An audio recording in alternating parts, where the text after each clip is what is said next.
Hello everyone, today I'm going to talk to you about a game called Fragment Note Plus. It's a visual novel game with Atomi-like elements on the Nintendo Switch. I actually really enjoyed this game. The CGs are pretty cute. There's nothing raunchy about this visual novel. It's pretty tame as far as some of the spicier ones might be, and I like that. I don't need anything, too explicit. And it has a really good story that centers on a male main character.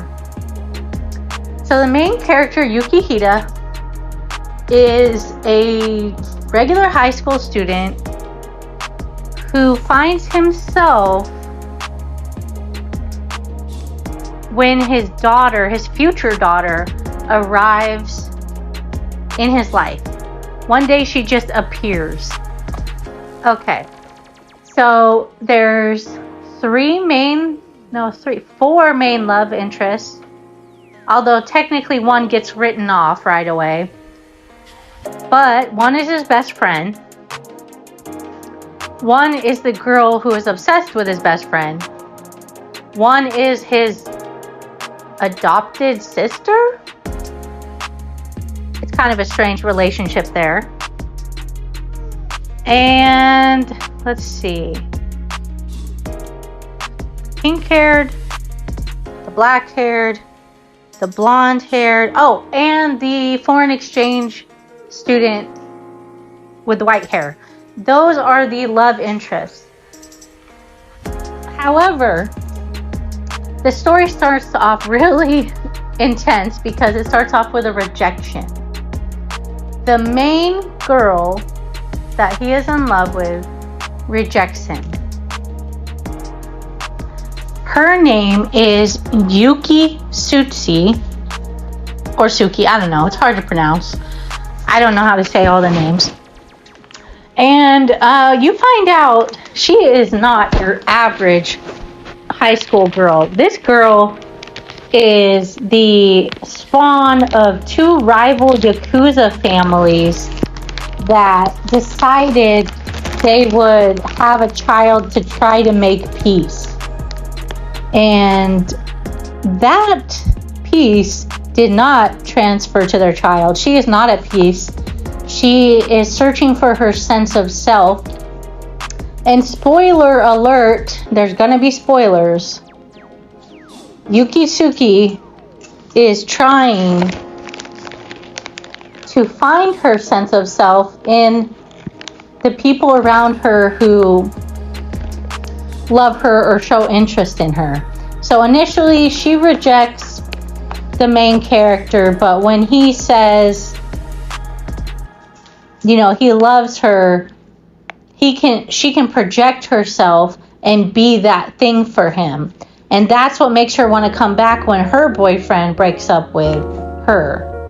But the story goes deeper than that. Yukitsuki is seriously mentally ill. You find out from his future daughter Miyu that Yukitsuki was married and had Miyu. But when that husband died, Miyu and Yukitsuki had no one. The MC jumps in and they get married, and so Miyu becomes his adopted daughter. However, Yukitsuki is driven insane by the death of her husband and the jealousy that she has towards her own daughter when it comes to the main character. She ends up killing the main character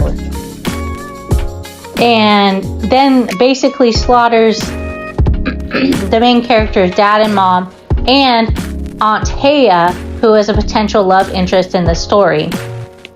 So as you can see, it gets really dark and it's very tragic for Miyu.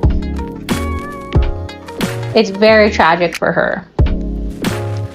So anyway, when I played this game, my first playthrough that I have done, because I'm going to go back, was playing Aries playthrough. Her name is Aries. She is the best friend of Yukitsuki, and she's kind of the tomboyish, quick to act, quick to fight character. But I liked that about her. She wasn't one of the ones who was just instantly kind of in love with the main character. And so I chose her, and her character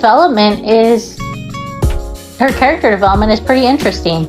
She starts off this kind of cold-hearted character, and then rather rapidly develops feelings for the main character.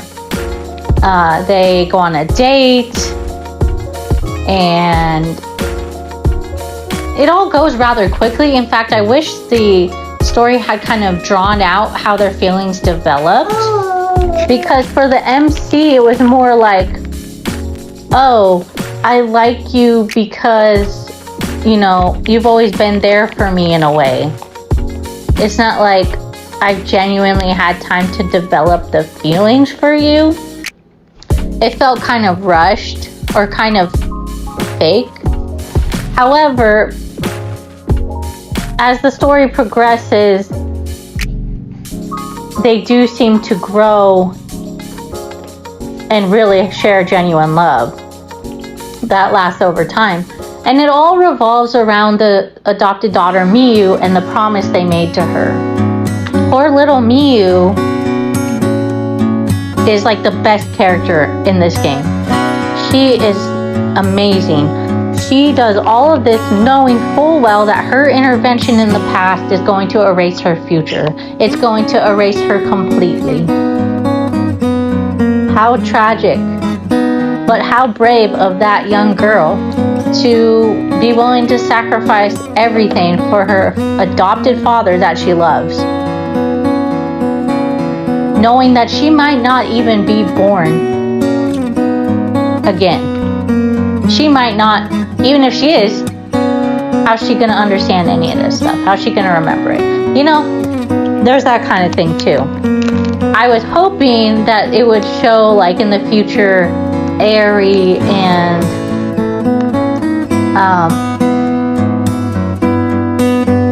the main character meet up with Yukitsuki, and maybe she has, you know, Miui with her.